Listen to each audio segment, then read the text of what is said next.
of transparencies.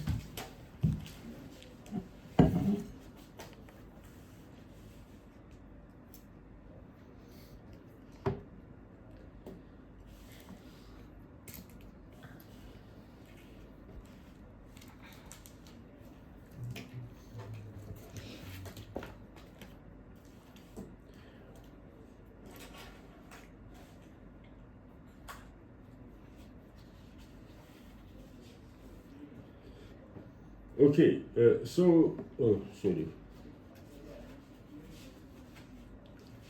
Okay.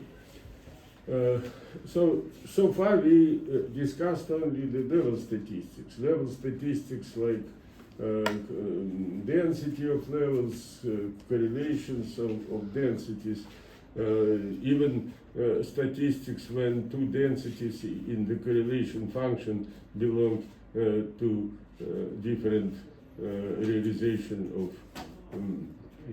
of disorder. So I will not return today to this subject that we discussed before because it is a completely new one. I don't want to mix up them together. So now let's discuss statistics of wave functions, and we start from the conventional random matrix theory of Wigner and Dyson, and I told you in the very beginning of our lectures that this conventional theory, and in particular invariance under basis rotation, allows to completely disentangle level statistics and eigenfunction statistics, and eigenfunctions then become the columns of the unitary matrix, and this unitary matrix, the probability of such unitary matrix is absolutely plain. What means plain is, of course, needs some clarification, and there is so-called Haar measure, which is the distribution of unitary matrices with plain probability, but I don't want to enter this subject because things for the usual Gaussian random matrices are much simpler. So I told you, no, I will better do it like this.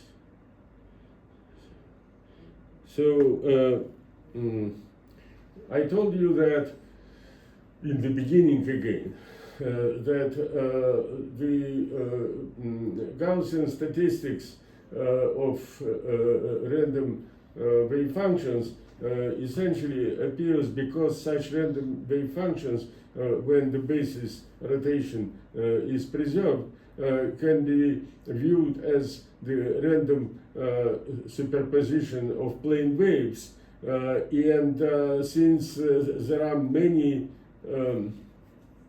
terms in this sum, in this superposition, it is not obvious, but follows from the central limit theorem that psi is a Gaussian random variable.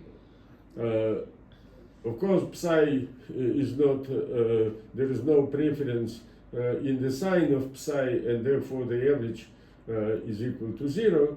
And if we have orthogonal ensembles, then psi squared is just a square of one real number.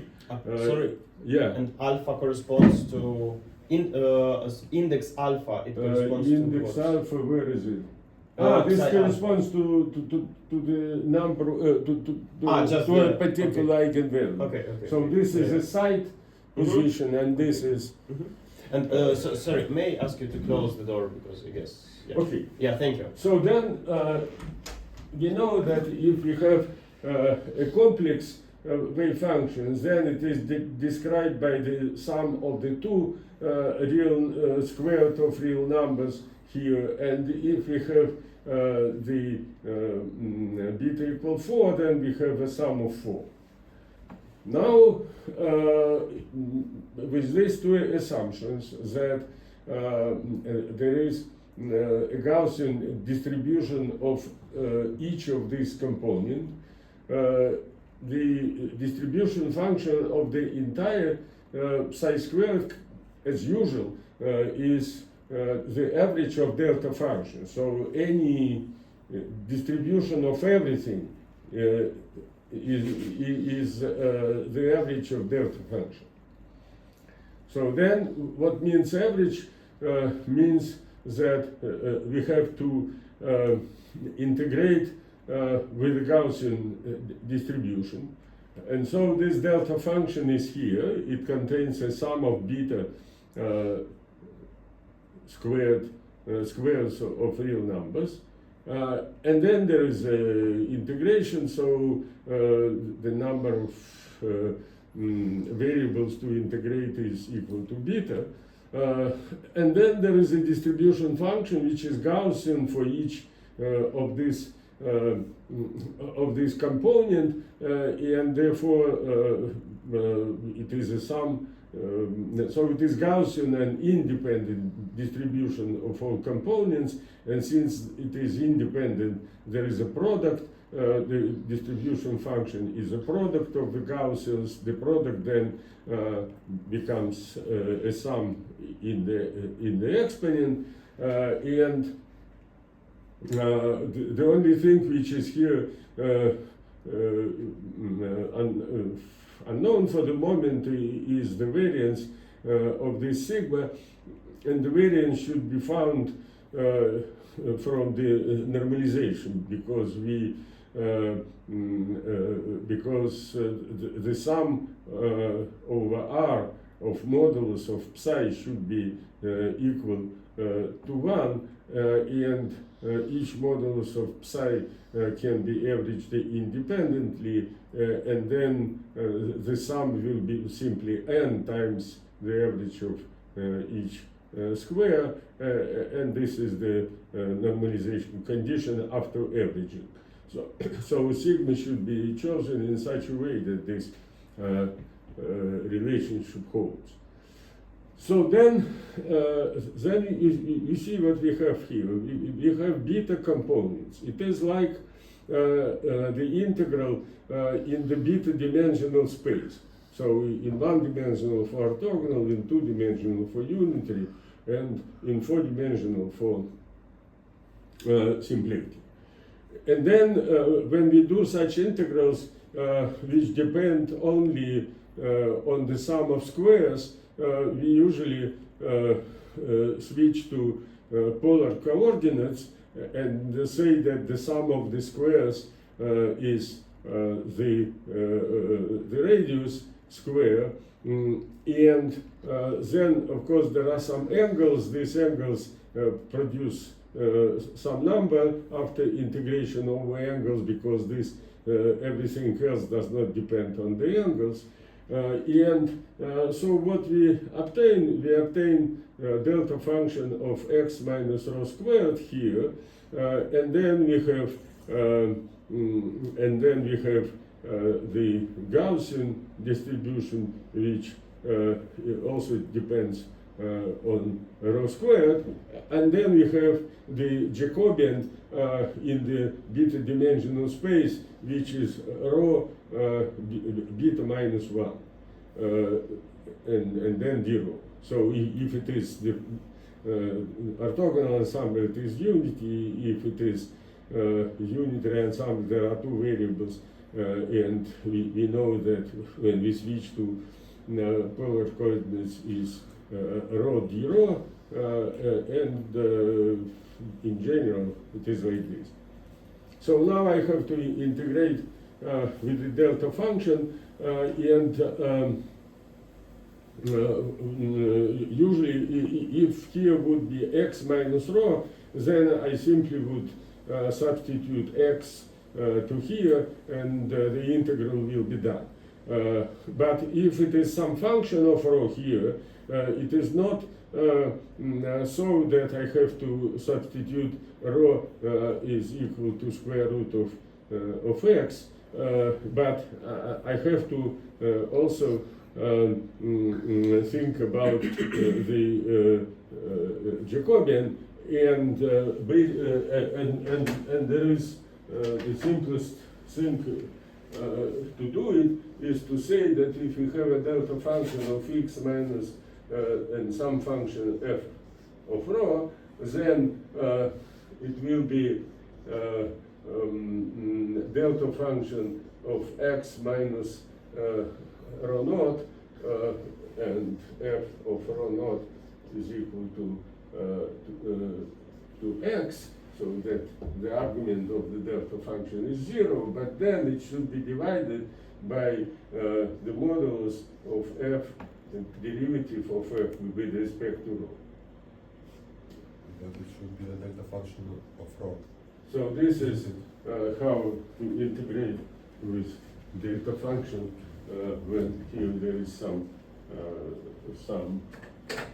function. So it gives a contribution to the Jacobian. When I do so, when f of rho is just rho squared, then this derivative Should be is the to inverse function of to x. rho. Huh? Should be inverse function of x in the second line. I mean, you apply inverse f to both x and No, it is. F at- It is F at all. everything. Everything should be. But x should be isn't equal to rho 0. I don't know. f. No. So I solve this equation, and this equation has a Yeah. solution rho naught. But No, rho zero is inverse function f of x. Look at the first line. What is this function? No. The very first. Look, rho naught is the solution to f of Yes, rho yes. equals to x, and then you wrote that delta of x minus rho naught. Yes.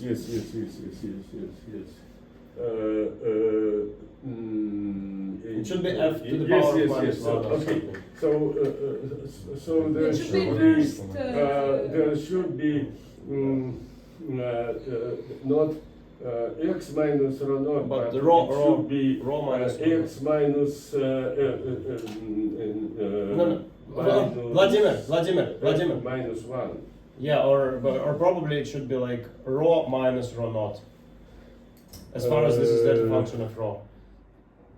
No, because yeah, right. I'm going to integrate over rho, right? I'm going to integrate over rho, right?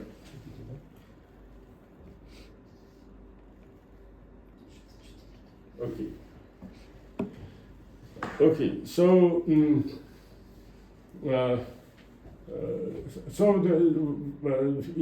this case, rho naught is square root of x, and so this derivative is 2 rho naught, and therefore this 2 square root of x appears here, and then this Jacobian in this form. So when I connect all together, I will get what is called Porter-Thomas distribution function.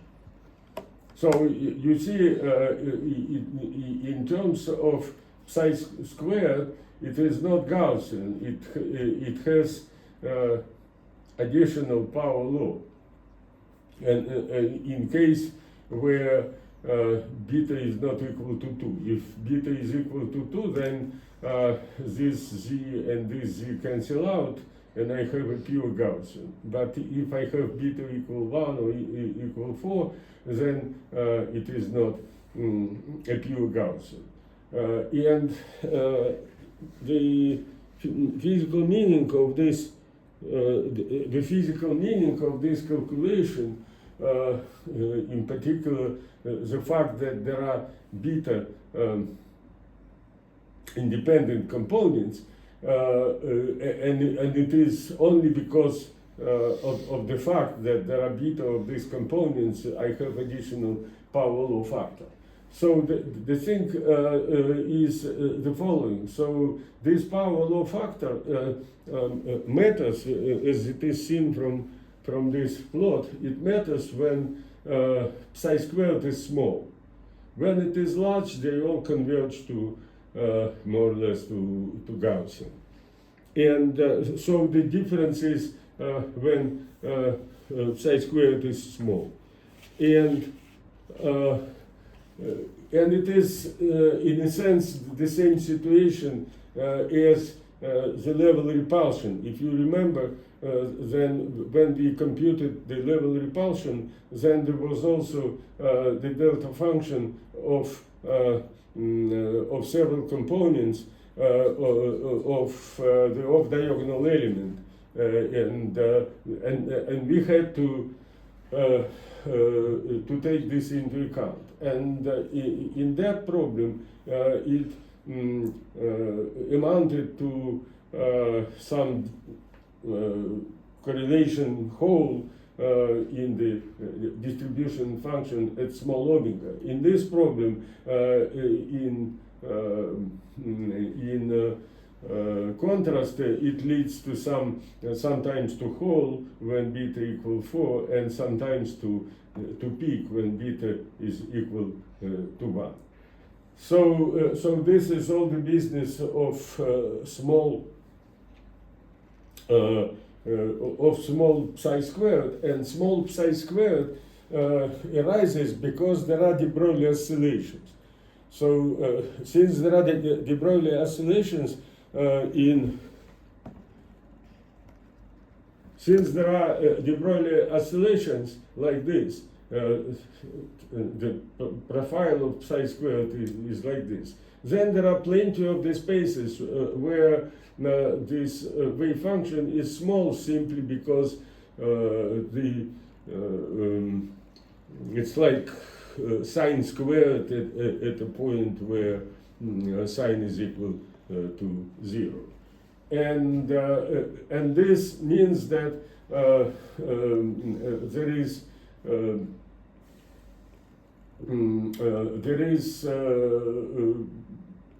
this fact that has to be taken into account, and it leads to this additional power law factor. But if I would just average over the Broglie oscillations, if I would average over, then what I will get essentially a pure exponential behavior, and all these features would disappear. But we are dealing with the wave function, and the Broglie oscillations is there, and therefore this Porter-Thomas distribution has some peculiarity at small z. Okay, so then as I want to introduce some function which will be useful to measure the distribution of wave functions in more complicated cases.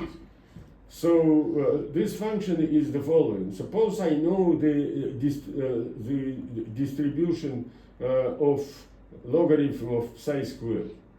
It can be easily found from the distribution of psi. Okay, here I have to delete this logarithm, so I copy paste. So it can be easily found from the distribution of psi squared itself multiplied by x, because the measure should conserve, and therefore if I have if I know the function p of x dx, it should be equal to, and I want to switch to some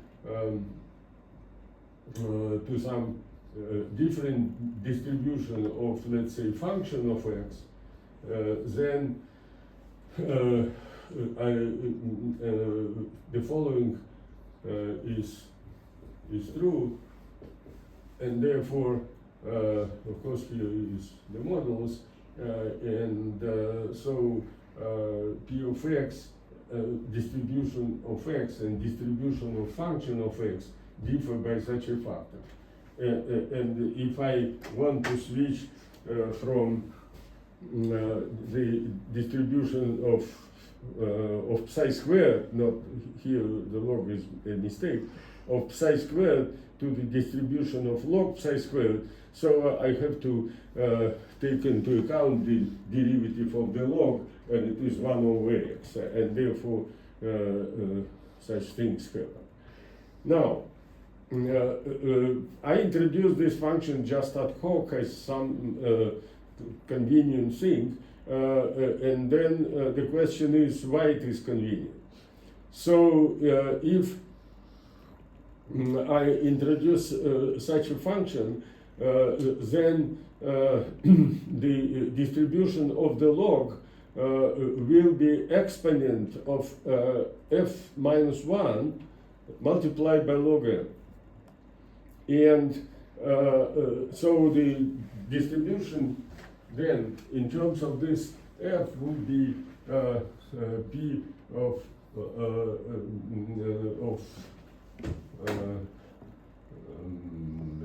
don't know, eta equal log psi squared will be up to the normalization constant n to f of alpha n minus 1. It simply follows from this definition. And how can I think about this? I can multiply the left-hand side and the right-hand side by n, and then this is the probability, and n is the number of sides. And then if the probability is something multiplied by the number of sides, then I will find the expectation value for the number of sides in which logarithm psi is equal to eta. And therefore it is the number of sides where also there is a definition of alpha, which means that psi squared is equal n to minus alpha. So the log of psi squared divided by log n is minus alpha, and this is simply the convenient parameterization. So instead of log, I consider alpha, and the meaning of this function f is that if I want that my psi squared is of the order of n to minus alpha, then the number of such sides where it is of the order of this will be n to f of alpha. So this f of alpha in general may depend on n, and there are important cases where it doesn't depend on n in the large n limit, but we will discuss it later. So the meaning is the following. The meaning is that the number of sides with such amplitude is of the order of this. And then, as I said, if you have some profile of psi squared and then make a cut at some level which is n to minus alpha, then the number of populated sides will be and the number of sides which are essentially higher than this level will be n to f of alpha minus 1. So we know that there are some interesting critical states where such map of the sites where psi squared is greater than this value is a fractal. But if we have the Porter-Thomas distribution, then such a map will be like a screen of broken TV. It will be a white noise. So then I told you that the Broglie oscillations is always present, but sometimes they are unwilling feature. We want to know what happens with the envelope of wave function and not with this very short wave oscillations. So let us do the following. Let us take this Porter-Thomas and plug it into this formula for f of alpha. So what I will get this expression, which is quite cumbersome. And if I plot this f of alpha, then I will get something. I will get the sharp drop at alpha smaller than 1, and the power law at alpha greater than 1. But I remind you that in this expression there is sign minus. So this means that this,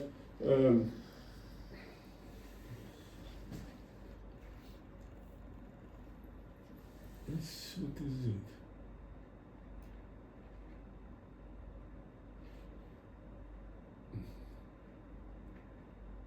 I don't understand what is mean.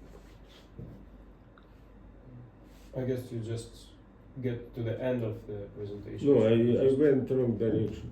Okay, so what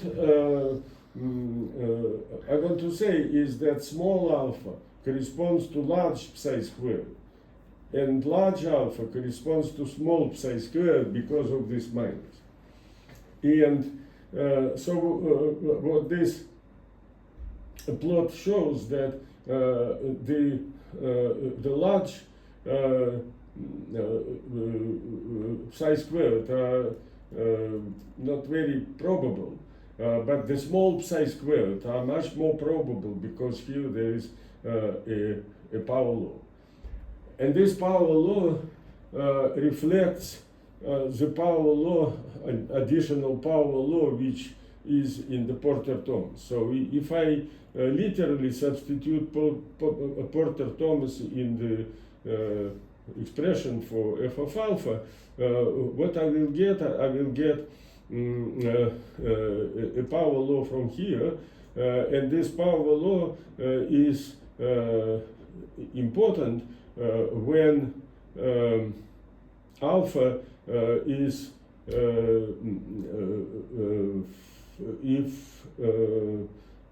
look, what happens is the following, that there is an exponential factor here. So if alpha is smaller than 1, this exponential factor works and it dominates this thing, and therefore we have a sharp drop here because of this exponential factor. And when vice versa, when alpha is greater than 1, then this exponential factor is unity, and all what we have this log of the square root, and log of the square root is 1/2 of 1 minus alpha, and I have to divide everything by log of n, and I have this straight line here which reflects the power law. Now, what I told you already that this enhanced probability of of small values of psi squared is because there are plenty of the spaces where the de Broglie oscillations have zeros. So there are many zeros, and those zeros contribute to such a power law. But in many situations, it is interesting to know what will happen if I average over such oscillations. So I suppose I'm interested in the scale, in the space scale, which is much greater than the de Broglie wavelength. And then I have to think of the averaging over the de Broglie wavelengths, and then how to do it in practice. In practice, you write that your wave function is some envelope which is slowly varying, and the fast oscillations, de Broglie oscillations, and it is possible to make such a decomposition and find the distribution function of the envelope. And the distribution function of the envelope is like this red curve. So it is symmetric, and all this enhancement is gone because I get rid of oscillations. And then what I observe that if I increase the size of the system, then this distribution will be more and more narrow, and eventually in the limit where n is equal to infinity, it becomes just one single value. Alpha is equal to 1. So this is to say, in other words, that the envelope of the Porter-Thomas distribution, I mean the envelope of psi squared for the Wingert-Dyson case is just a constant. It is equal to the average value, and the average value by normalization is 1 over n, and this, if I substitute here 1 over n, I have alpha equal to 1. So this is what happens in the simple case of Wigner-Dyson random matrix theory. So basically, Wigner-Dyson random matrix theory have a trivial envelope is equal to 1. And but there are more interesting cases where such envelope is not equal to 1, and this is what happens in various critical situations, in particular in power law-banded matrices, and at the critical point of the Anderson transition. And now I want to switch to this case.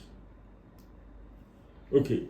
So there are cases, as I said, for the Porter-Thomas distribution, this function is like an inverse parabola, and then as n increases, this parabola shrinks to just line. So this function essentially depends on the system size.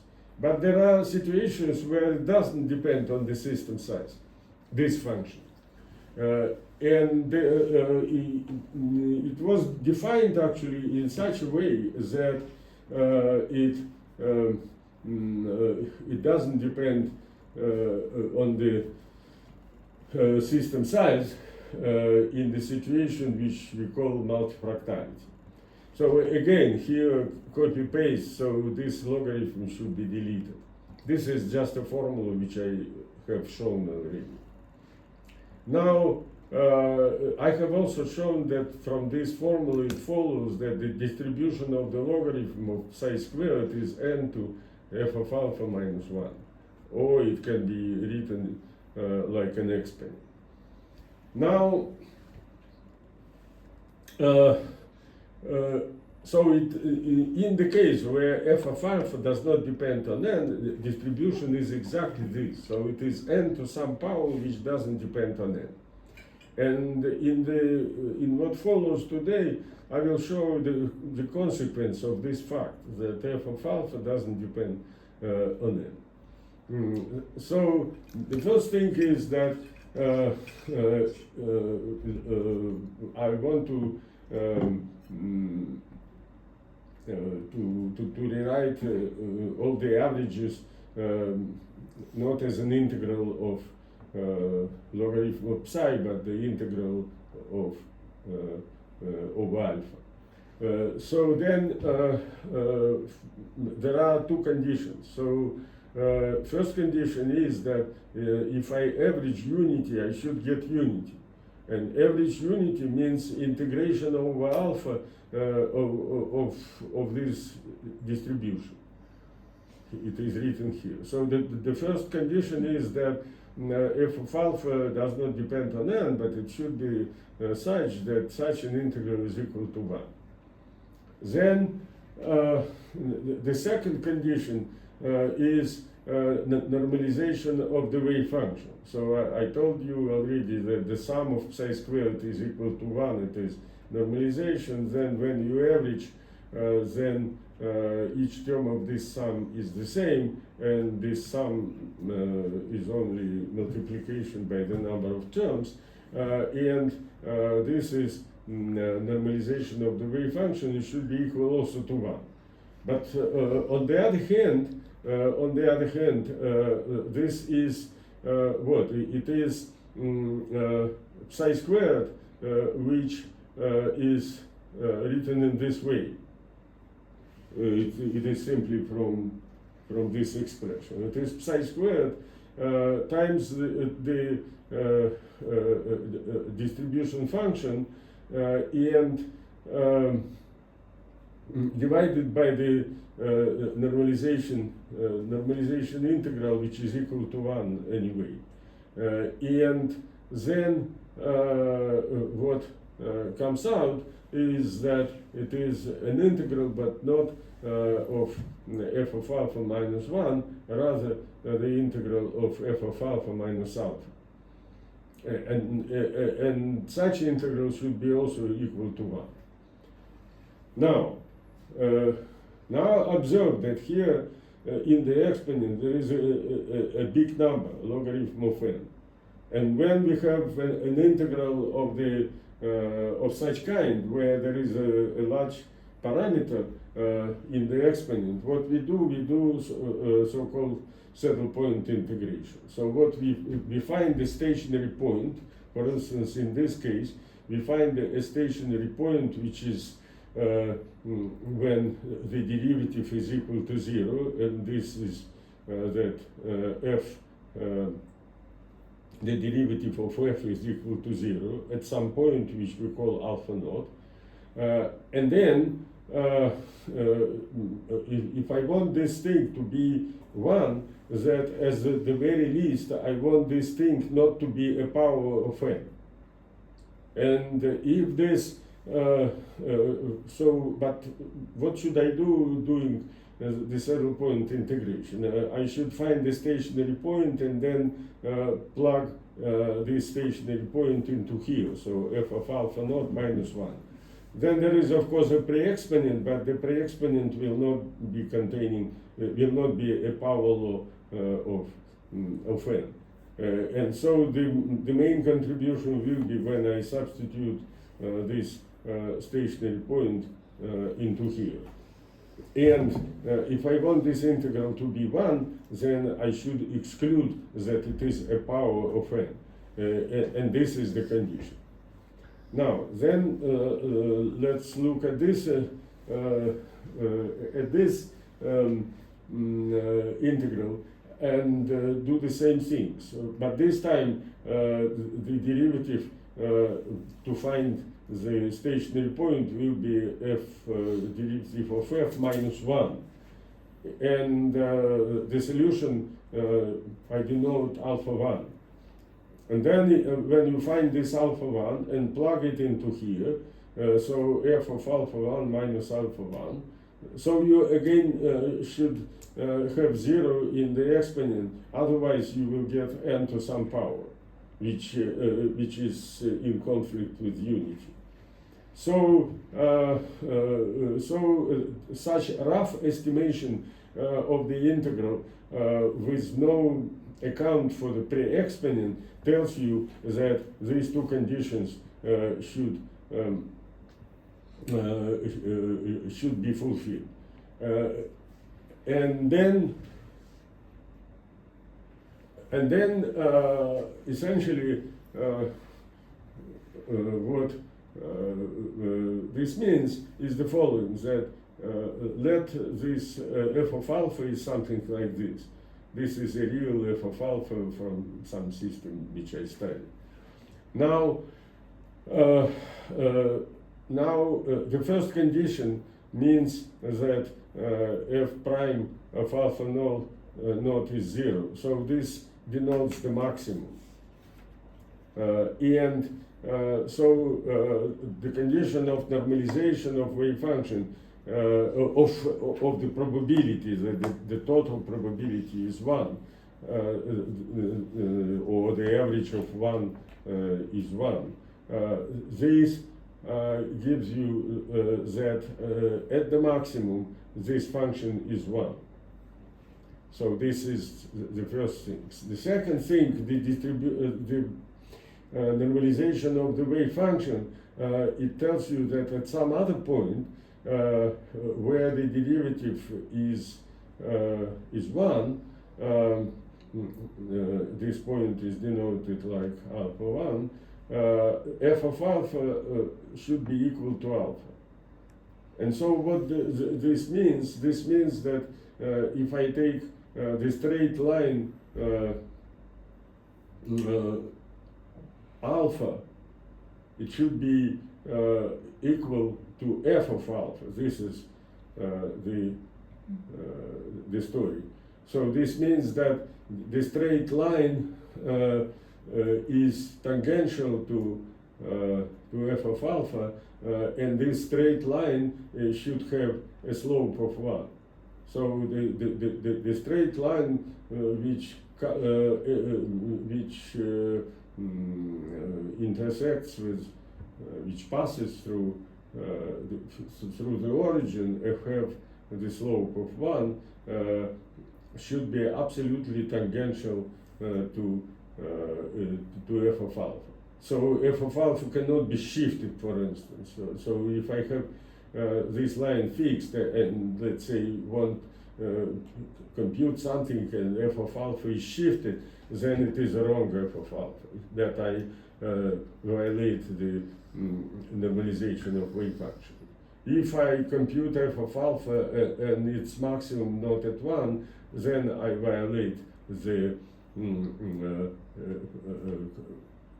total probability equal to 1.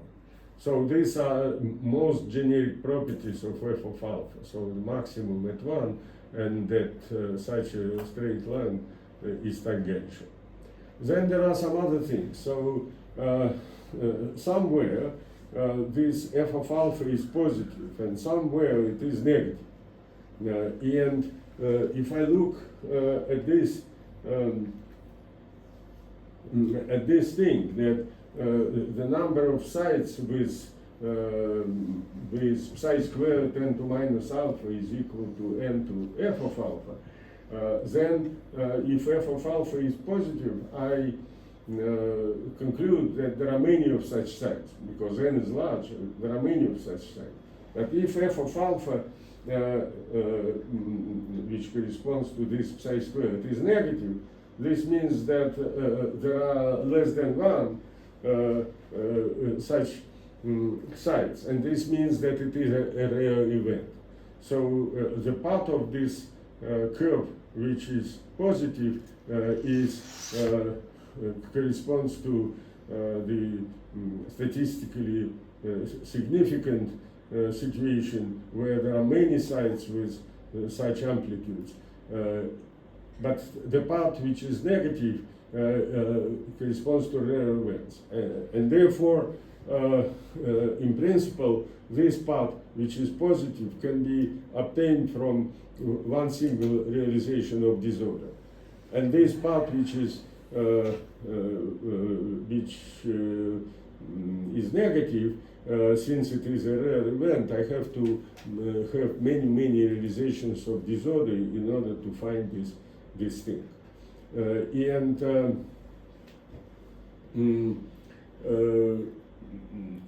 this has to be taken into account, that the part which is positive is statistically significant, and the part which is negative is, of course, you can find it when you do many realizations of disorder, but statistically for one or few samples it is not significant. Now let us come to some definition of fractal dimensions. As I said, there are two pictures which describe such fractal things. So one picture is so-called alpha picture.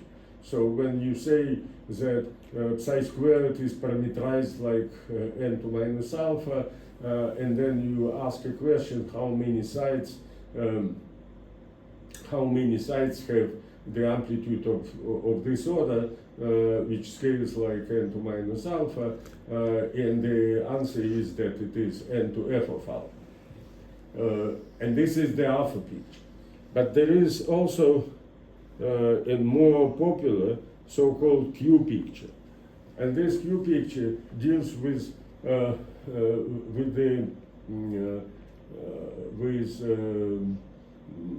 the moment of psi squared. So you take psi squared, raise it to power q, and then sum of all sides and average.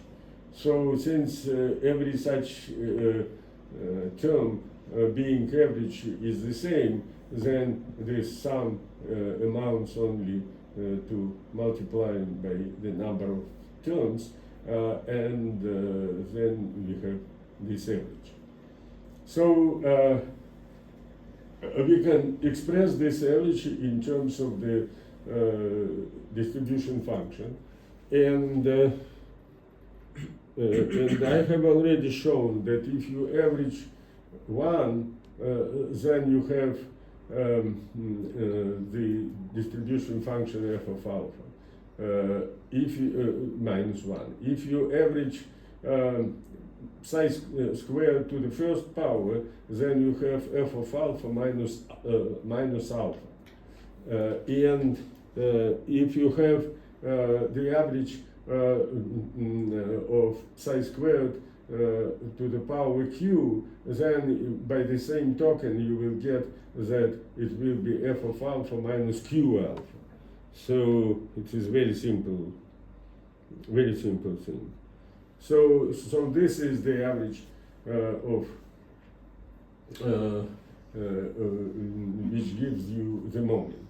And again, we will compute this within the saddle point approximation, and one first has to find the point, stationary point, so f of alpha minus q is equal to 0, so f of alpha, derivative of f of alpha minus q is equal to 0, and so we find some alpha q, and then we plug this alpha q to here, and neglecting the pre-exponent, which is not power law in n, which is less significant, then we will have with the exponential accuracy this thing. So we just plug this alpha q in here, and then I write it like n to minus some power, tau q, and this tau q is from this expression, it is q alpha q minus f of alpha q.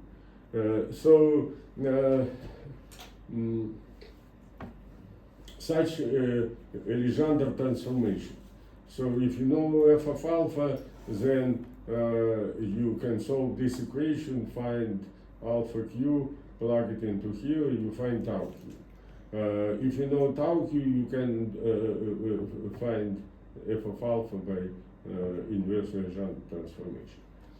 So this is the Q picture.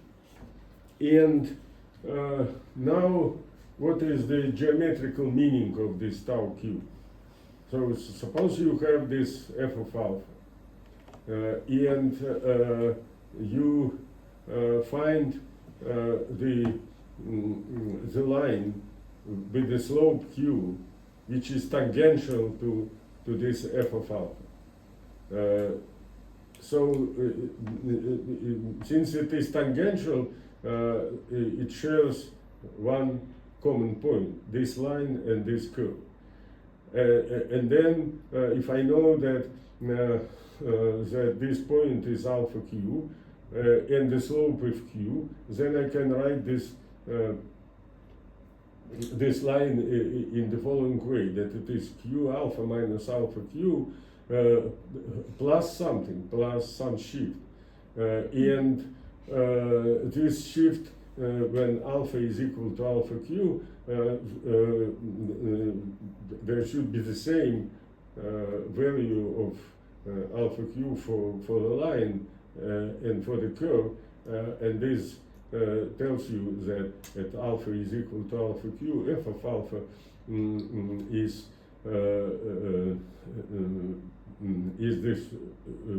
this point. So I will get the equation for this line, and when I set alpha equal to 0, so where this curve hits the y-axis, then I will get f of alpha q minus q alpha q. And if I look at this expression, which is definition of tau q, then I see that it is minus tau q. So basically the geometrical meaning is the following. I'm finding the point of where this line with the slope q is tangential to f of alpha. And then I see where this line hits the y-axis, and this will be minus tau q. So this is sometimes useful to compute this tau q, and I show you one case where it is useful. So let us consider again Wigner-Dyson random matrix theory. So, and as I said, when n goes to infinity, your f of alpha becomes just a segment of vertical line situated at alpha equal 1. Now, suppose I take the straight line with the slope of q and want this line to be tangential with this segment. So of course, if I put this line like here, it is not tangential. If I put this line here, it crosses, it is also not tangential. And when I put it such that it passes through this point, it is some singular tangential situation. So then I can say what is this point where it hits the y-axis. So since the slope is q and this is 1, then this segment is q, and but this segment is a path, and the segment remaining path, which is minus tau, it is 1 minus q. So I in this simple way of geometrical consideration, I find that tau q is q minus 1 in this case of Wigner Dyson. So we remember this result, and then the moment by definition of tau q is like this. So it is n minus q minus 1. So this is the way this geometrical thing works. And now come to localization, the opposite case. And in the localization, there are only finite number of sites which are populated. And therefore, this sum does not depend on the total number, because it doesn't know how big is this box. So this any moment is independent of n, and when it is independent of n, so it is of order 1 means independent of n. And on the other hand, by definition, it is n to minus tau, and therefore tau is 0. So tau is 0 for localization, and tau is q minus 1 for total delocalization. And then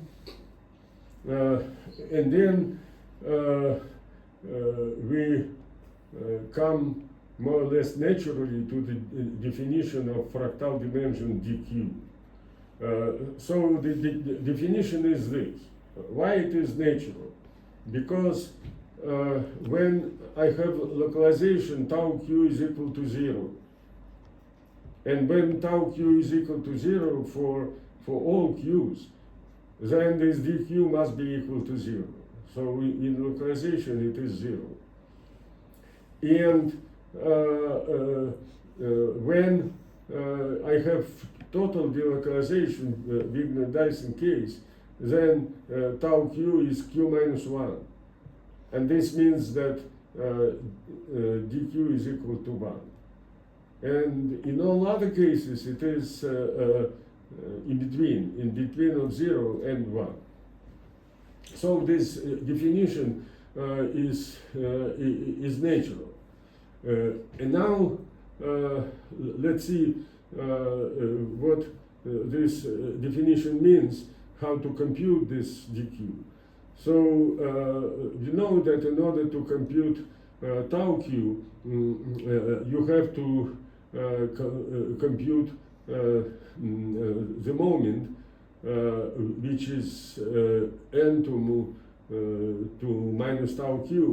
Now you take the derivative, you take the logarithm, then it will be minus tau q by logarithm of n. Then you differentiate with logarithm of n, with respect to logarithm of n, and you have minus tau q.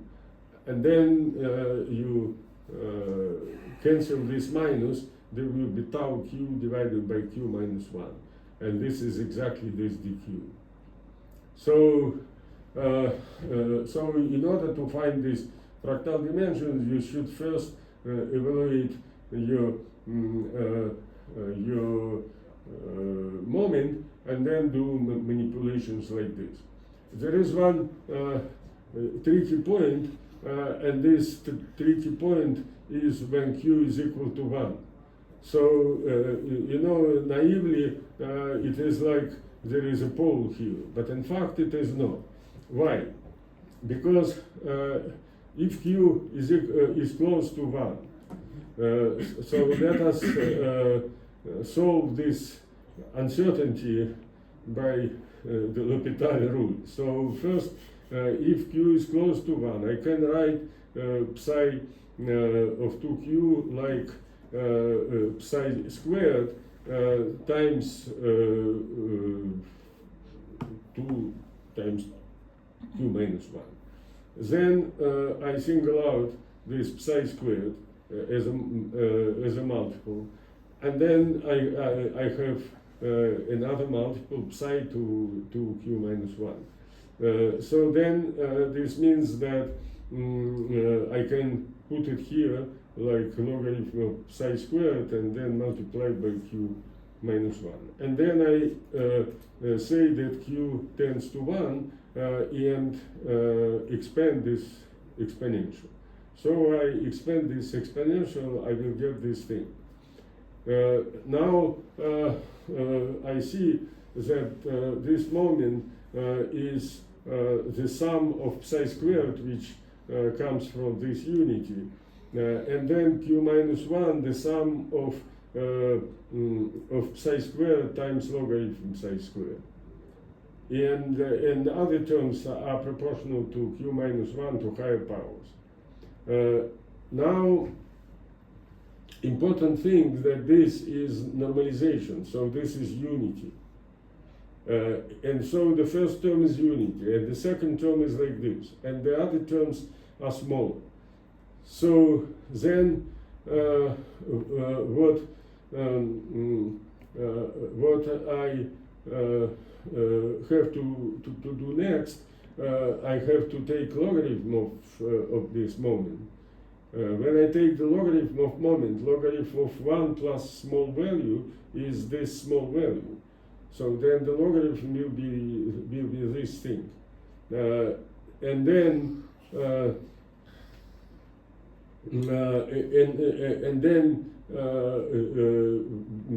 what I have to do, I have to evaluate this sum, and q minus 1 is here. This q minus 1 is cancelled by this denominator, and as the result I will get the same formula for q equal 1, but there should be different ways of compute this entropy. This S is some entropy. So if q is not equal to 1, this entropy is like this. So you can see that this is equivalent to this definition. If q is equal to 1, this entropy is this path. And then this formula holds in both cases. So this form is known in statistics independently of all what we are doing. It is known in statistics like Rayleigh entropy. It was defined by a mathematician, a Hungarian mathematician long ago. And this formula is known even earlier, and it is known like Shannon von Neumann entropy.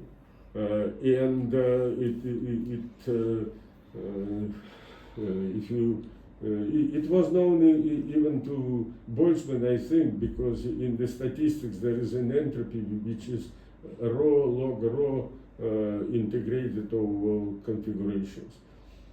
So you see that these famous entropies introduced for some completely different reason. They nicely enter the expression for the fractal dimension.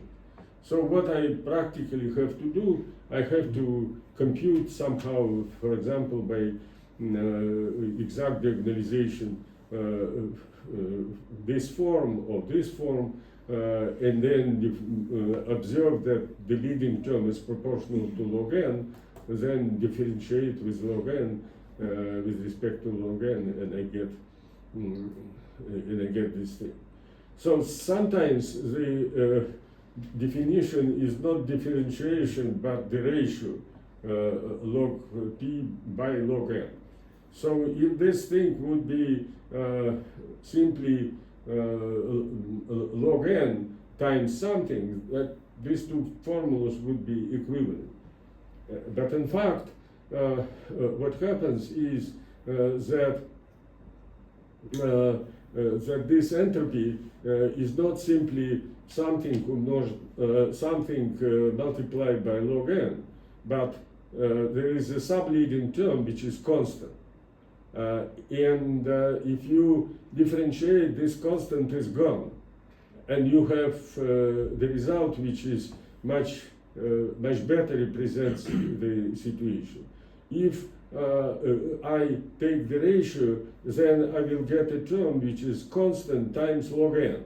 And when n goes to infinity, this term is gone. And so if I am studying n equal infinity limit, then it is irrelevant whether I do differentiation or I do the ratio. But in practice, when I do, let's say, exact diagonalization, log n cannot be large. It could be maybe 20, but not more than that. And this constant term could be, let's say, 3, and so on. And so the mistake that I do would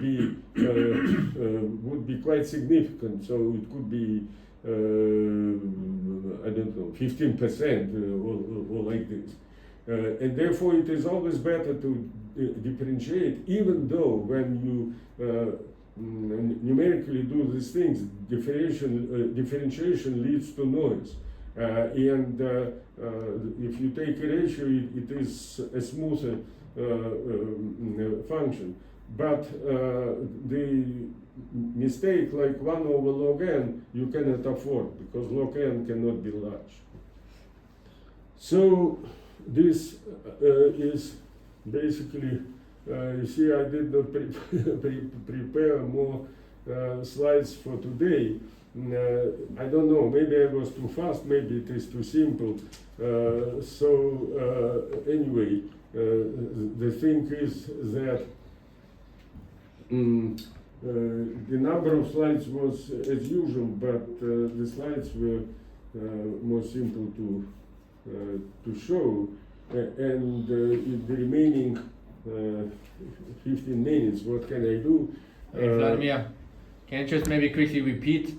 So if I have fractal dimensions, is there a direct way to get the f function, f of alpha? Yeah. But how would that be possible? Say it again. From fractal dimensions, is it possible to go back to the f of alpha function? From moments. From fractal dimensions. From fractal dimensions, no. If you know all the fractal dimensions, okay. Suppose you know all the moments. Now, then you know tau, okay. Mm-hmm. Then, if you know tau, you know. It is possible to do. If you know tau, you know this combination. Okay? So then, in order to invert this, you should make inverse Legendre transform. And it is well defined. So what you have to do, you have to differentiate tau cube with respect to cube. Mm-hmm. And then you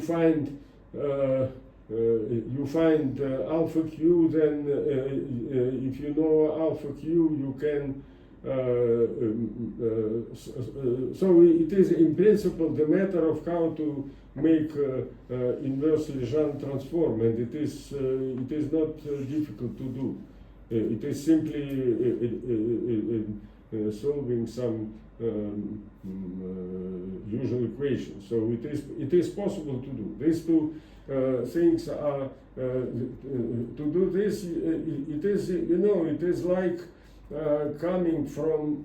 If you look at this expression, it looks very much like the relationship between the Hamiltonian and Lagrangian. So suppose f is a Lagrangian and tau is a Hamiltonian. And the relationship between the Hamiltonian and Lagrangian is that is the same. It is that Hamiltonian is equal to q times x. This is momentum. This is coordinate. minus Lagrangian. So and this thing it is well known in classical mechanics how to come from Lagrangian picture to Hamiltonian picture, and this is exactly the same thing. So it is exactly the same thing. In principle, you see, it is a matter of what is easier to compute. In my opinion, it is easier to compute the distribution function because suppose you do exact diagonalization and you have many psi squared, right? Many realizations and many sides, right? So you have a big pool of psi squared, right? Now, then you can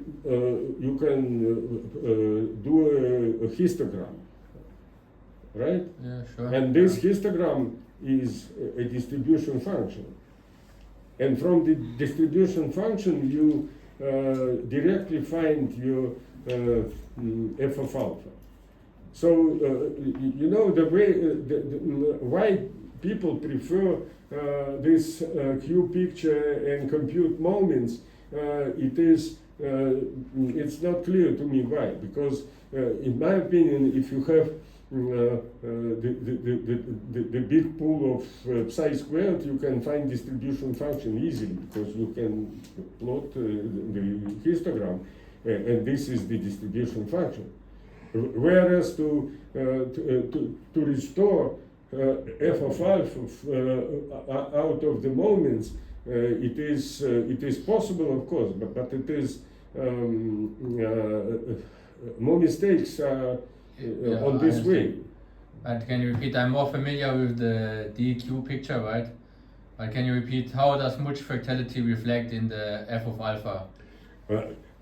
I said that multifractality reflects in f of alpha in the following way. It is reflected in the fact that this form, I mean, you have to take the logarithm of distribution of logarithm of psi squared divided by n. So by raw data you have the distribution of logarithm of psi squared. Right? But didn't you say there was a typo in this? So as I said, this logarithm is wrong. So don't look here. So from raw data you find the distribution of logarithm of psi squared. So you did exact diagonalization. You have many of logarithm of psi squared. And you find the you plot histogram and you find this distribution function. Then you take logarithm, divide by logarithm of n, add unity, and then you observe something which depends on alpha because your psi squared is parameterized through alpha, but it depends. So when you do the histogram, the x-axis is log psi squared, right? And the y-axis is the number of instances. But I simply rescale the x-axis and take alpha instead of log psi squared. So it is essentially the same histogram.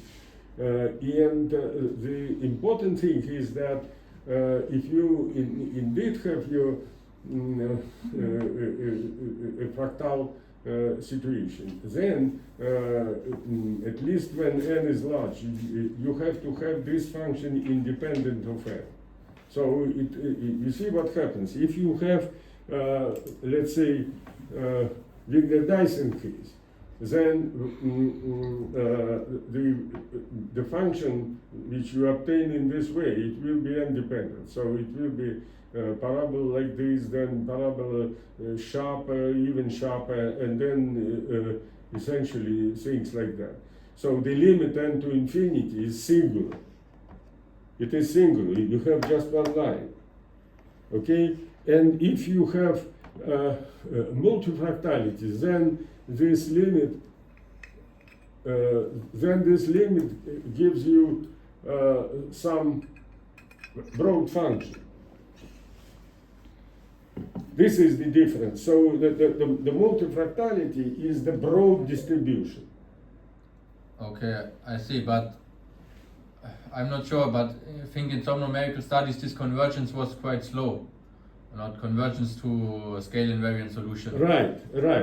It converges usually as logarithm of n. Mhm. So it converges slowly, but and so it is of course the problem, because what happens to the Wigner-Dyson case? It much faster converges to line, and in case of multifractality, it eventually converges to something which is broad.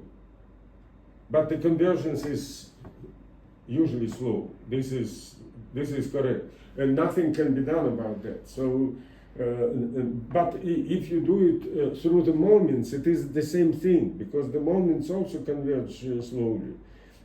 But then you have to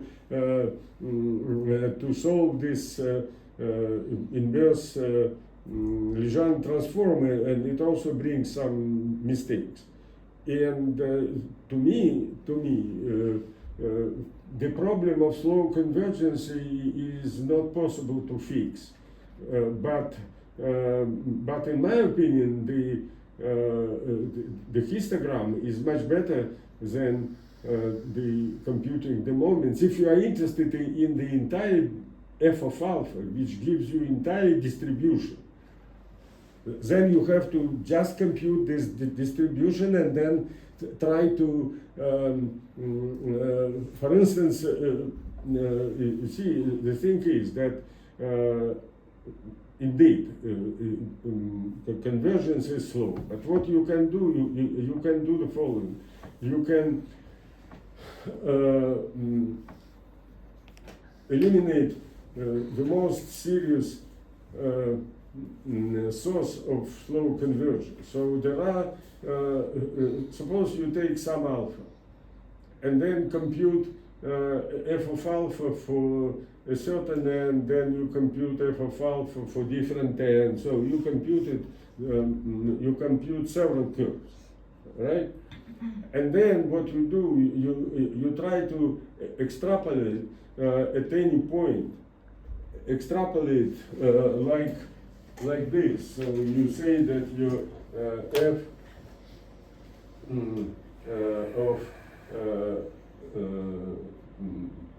of alpha is f of alpha n, which you compute from n plus some unknown c of alpha by log n. So you compute this thing for several. You compute this thing for several points, okay, and observe that all these points lie on the straight line here, right? And then you feed this thing. Of course, it is long way to go to 0, 1 over log n. But this helps. So if you do things like that, you then find some f of alpha as a limit. Okay?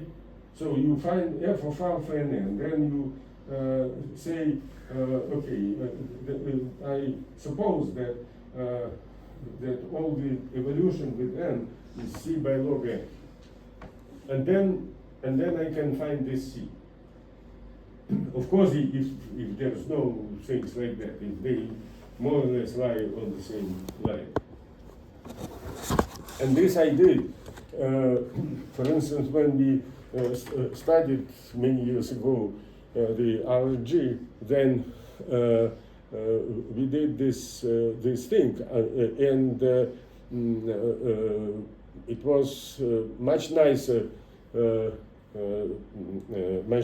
curve after you do this procedure. For instance, if you take n like 32,000, you usually have this point below unity.